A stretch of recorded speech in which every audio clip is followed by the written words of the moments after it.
તો guys good morning, Har Har Mahadev. સ્વાગત છે મારા ન્યૂ બ્લોગમાં. તો બતાવું આજે અમારો દિવસની શરૂઆત કેવી થઈ છે એ બતાવું.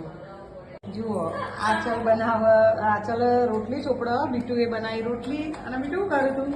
બાજરીના રોટલા બનાવું. જો બાજરીના રોટલા બનાવવા. આ બાજુ દૂધીનું અને ચણાનું શાક બનાવ્યું.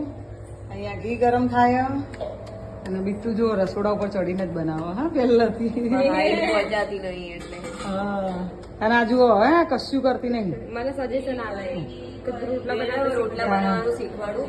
સારું. અને અહીંયા જુઓ કપડાં ધોવાઈ ગયા મશીનમાં.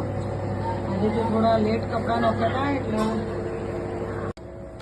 માનસી શીખવાડું કે તું રોટલા બનાય, તારે બનાવવા પડશે તો તું શું કરીશ? તો એવું કે હા, એ જ. ખબર કે તને બોલાવી દઈશ એવું કે. એવું ના ચાલે ને. આ રોટલા બનાવવા શીખવું પડે. એવું ના ચાલે. એવડી રોટલી ના ચાલે. એવડી રોટલી થોડી ચાલે. ભવિષ્યમાં તમારે એમ નહીં, તમારે રોટલો ખાવો હોય તો તમારે કોકની આશા ના રાખવી પડે. અને તમે ભલે આવડા બનાવો પણ આપણે ખાઈ તો આપીએ ને બનાવી.